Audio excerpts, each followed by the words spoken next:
ಅರಸೀಕೆರೆ ಕ್ಷೇತ್ರದ BJP ticket ಆಕಾಂಕ್ಷಿಯಾಗಿದ್ದ N R Santosh ಮಾಜಿ ಪ್ರಧಾನಿ ದೇವೇಗೌಡರನ್ನ ಭೇಟಿ ಮಾಡಿದ್ದಾರೆ. ಪದ್ಮನಾಭನಗರದ ನಿವಾಸಕ್ಕೆ ಭೇಟಿ ಕೊಟ್ಟು ಆಶೀರ್ವಾದ ಪಡೆದಿದ್ದಾರೆ. ಜೆಡಿಎಸ್ನಿಂದ ಸ್ಪರ್ಧೆ ಮಾಡೋದನ್ನ ಕೆಲವೇ ನಿಮಿಷಗಳಲ್ಲಿ ಘೋಷಣೆ ಮಾಡುವ ಸಾಧ್ಯತೆ ಇದೆ.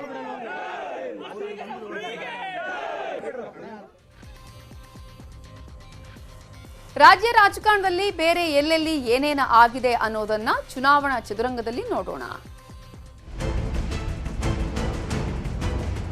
ಟಿಕೆಟ್ ಘೋಷಣೆ ಬೆನ್ನಲ್ಲೇ ಬಿಜೆಪಿಯಲ್ಲಿ ಬಂಡಾಯ ಜೋರಾಗಿದೆ. ಮೂಡಿಗೆರೆ ಹಾಲಿ ಶಾಸಕ ಎಂಪಿ ಕುಮಾರಸ್ವಾಮಿ ರಾಜೀನಾಮೆ ನೀಡಿದ್ದಾರೆ. ಈ ವೇಳೆ ಮಾತನಾಡಿರೋ ಎಂಪಿಕೆ ಪಕ್ಷ ಬಿಡಲು ಟಿಕೆಟ್ ಕೈತಪ್ಪಲು ಸಿಟಿ ರವಿ ಕಾರಣ. ಜನ ಸಿಟಿ ರವಿಗೆ ಬುದ್ಧಿ ಕಲಿಸ್ತಾರೆ. ನಾನು ಚುನಾವಣೆಗೆ ಸ್ಪರ್ಧಿಸುವುದು ನಿಶ್ಚಿತ ಎಂದಿದ್ದಾರೆ. ಮಣಿಕಂಠ್ ರಾಠೋಡ್ಗೆ ಯಾವ ಆಧಾರದ ಮೇಲೆ ಚಿತ್ತಾಪುರ ಬಿಜೆಪಿ ಟಿಕೆಟ್ ನೀಡಲಾಗಿದೆ ಗೊತ್ತಿಲ್ಲ ಎಂದು ಮಾಜಿ ಶಾಸಕ ವಿಶ್ವನಾಥ್ ಪಾಟೀಲ್ ಹೆಬ್ಬಾಳ್ ಅಸಮಾಧಾನ ಹೊರಹಾಕಿದ್ದಾರೆ.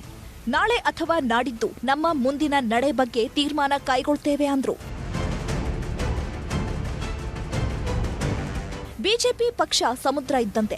ರಾಜೀನಾಮೆ ಕೊಟ್ಟಂತವರ ಬಗ್ಗೆ ನಾನು ಅಪಹಾಸ್ಯ ಮಾಡೋದಾಗ್ಲಿ ಮಾಡಲ್ಲ. ರಾಜೀನಾಮೆ ಕೊಡಬಾರ್ದಿತ್ತು ಅನ್ನೋದು ನನ್ನ ವೈಯಕ್ತಿಕ ಅಭಿಪ್ರಾಯ ಅಂತ ಗದಗ ಜಿಲ್ಲೆಯಲ್ಲಿ ಸಚಿವ ಸಿಸಿ ಪಾಟೀಲ್ ಹೇಳಿದ್ದಾರೆ. BJP ticket ಕೈತಪ್ಪಿದ್ದಕ್ಕೆ Appugouda Patil BJP ವಿರುದ್ಧ ಗರಂ ಆಗಿದ್ದಾರೆ. ವಿಜಯಪುರದ ಮನಗುಳಿ ಪಟ್ಟಣದ ಅಪ್ಪುಗೌಡ ನಿವಾಸದ ಬಳಿ ನೂರಾರು ಅಭಿಮಾನಿಗಳು ಜಮಾಯಿಸಿದ್ರು. ಈ ವೇಳೆ ಮಾತನಾಡಿ, ಬಿಜೆಪಿಯನ್ನ ನಂಬಿದ್ದೆ, ಆದ್ರೆ ನನಗೆ ಅನ್ಯಾಯವಾಗಿದೆ. ಕಾರ್ಯಕರ್ತರ ಜೊತೆ ಚರ್ಚಿಸಿ ಮುಂದಿನ ನಿರ್ಧಾರ ಕೈಗೊಳ್ತೇನೆ ಎಂದಿದ್ದಾರೆ. ಪಕ್ಷ ನಿರ್ಧಾರ ಮಾಡಿದ ಕಡೆ ಹೋಗಿ ಪ್ರಚಾರ ಮಾಡ್ತೀನಿ ಅಂತ ಕೆಆರ್ಪೇಟೆ ತಾಲೂಕಿನ ಅಗ್ರಹಾರ ಬಾಚಳ್ಳಿಯಲ್ಲಿ ಬಿವೈ ವಿಜಯೇಂದ್ರ ತಿಳಿಸಿದ್ದಾರೆ. ಯಾವ ಕ್ಷೇತ್ರದ ಪ್ರಚಾರಕ್ಕೆ ಹೋಗಬೇಕೆಂದು ಸಿಎಂ ಹಾಗೂ ಅಧ್ಯಕ್ಷರು ತಿಳಿಸಲಿದ್ದಾರೆ. ಈ ಬಾರಿ ಮಂಡ್ಯದಲ್ಲಿ ಕಮಲ ಅರಳುತ್ತೆ ಅಂದ್ರು.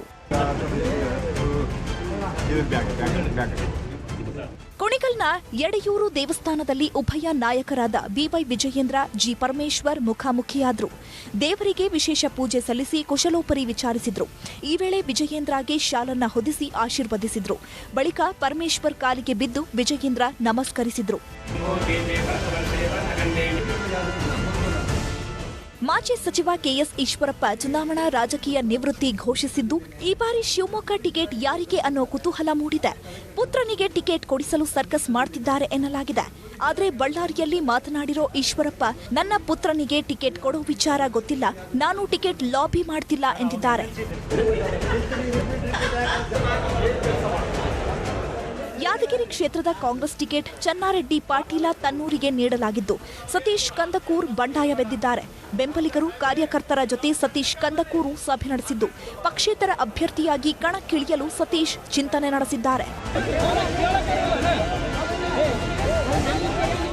ಶಾಸಕ ಬಸವರಾಜ್ ದಡೇಸಗೂರು ಕೊಪ್ಪಳದ ಗೌರಿಪುರದಲ್ಲಿ ಪ್ರಚಾರಕ್ಕೆ ತೆರಳಿದ್ದಾಗ ಜನರು ಧಿಕ್ಕಾರ ಕೂಗಿ ಆಕ್ರೋಶ ವ್ಯಕ್ತಪಡಿಸಿದ್ದಾರೆ.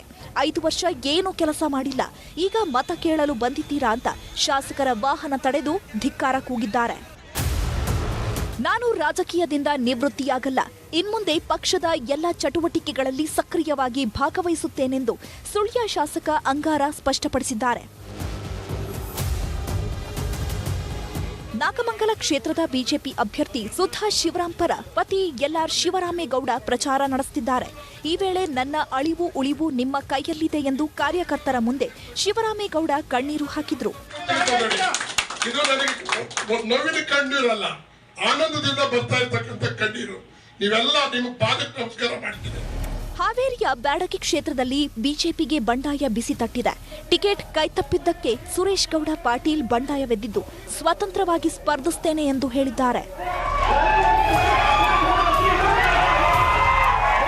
ಚಿತ್ತಾಪುರದಲ್ಲಿ ಕ್ಷಣ ಕ್ಷಣಕ್ಕೂ ಬಿಜೆಪಿ ಬಂಡಾಯದ ಬೆಂಕಿ ಹೆಚ್ಚಾಗ್ತಿದೆ. ಚಿತ್ತಾಪುರದ ಬಾಬುರಾವ್ ಕಲ್ಯಾಣ ಮಂಟಪದಲ್ಲಿ ಬೂತ್ ಮಟ್ಟದ ಸಭೆಗೆ ಆಗಮಿಸಿದ್ದ ಎನ್ ರವಿಕುಮಾರ್ ಹಾಗೂ ಬಿಜಿ ಪಾಟೀಲ್ಗೆ ಕಾರ್ಯಕರ್ತರು ಘೇರಾವ್ ಹಾಕಿದ್ರು. ಮಣಿಕಂಠ ರಾಠೋಡ್ ಬದಲಿ ಅರವಿಂದ್ ಚೌಹಾಣ್ಗೆ ಟಿಕೆಟ್ ನೀಡುವಂತೆ ಕಿಡಿಕಾರಿದ್ರು. ಕುಷ್ಟಗಿಯ ಕಬ್ಬರಗಿ ಗ್ರಾಮದಲ್ಲಿ ಶಾಸಕ ಅಮರೇಗೌಡ ಬಯ್ಯಾಪುರ ಪ್ರಚಾರಕ್ಕೆ ಹೋದಾಗ ಆರತಿ ತಟ್ಟೆಗೆ ಹಣ ಹಾಕಿ ನೀತಿ ಸಂಹಿತೆ ಉಲ್ಲಂಘಿಸಿದ್ದಾರೆ. ಸರ್ಕಾರದ ನಿರ್ಲಕ್ಷ್ಯಕ್ಕೆ ಬೇಸತ್ತು ಚಾಮರಾಜನಗರದ ಕೋಳಿಪಾಳ್ಯದ ಗ್ರಾಮಸ್ಥರು ಚುನಾವಣೆ ಬಹಿಷ್ಕಾರಕ್ಕೆ ಮುಂದಾಗಿದ್ದಾರೆ. ಗ್ರಾಮದ ರಾಷ್ಟ್ರೀಯ ಹೆದ್ದಾರಿ ಹಾಗೂ ಶ್ರೀಲಕ್ಷ್ಮಿ ದೇವಾಲಯ ಬಳಿ ರಾಜಕೀಯ ಮುಖಂಡರು ಗ್ರಾಮದೊಳಗೆ ಬರದಂತೆ ಬ್ಯಾನರ್ ಹಾಕಿ ಆಕ್ರೋಶ ವ್ಯಕ್ತಪಡಿಸಿದ್ದಾರೆ. ಬೆಂಗಳೂರಿನಲ್ಲಿ ಬಸವನಗುಡಿ ಪೊಲೀಸರು ದಾಖಲೆ ಇಲ್ಲದೆ ಸಾಗಿಸುತ್ತಿದ್ದ 18 ಲಕ್ಷ ಹಣ ಸೀಸ್ ಮಾಡಿದ್ದಾರೆ. ಕ್ರೆಟಾ ಕಾರಿನಲ್ಲಿ ರಿಷಬ್ ಹಣ ತೆಗೆದುಕೊಂಡು ಹೋಗ್ತಿದ್ದ ವೇಳೆ ಹಣ ಜಪ್ತಿ ಮಾಡಿದ್ದಾರೆ.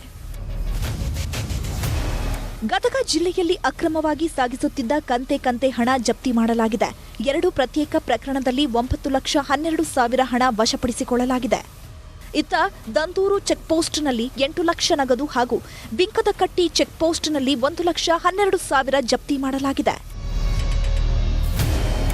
ಇದಿಷ್ಟು ಚುನಾವಣಾ ಚದುರಂಗದ ಪ್ರಮುಖ ಸುದ್ದಿಗಳು.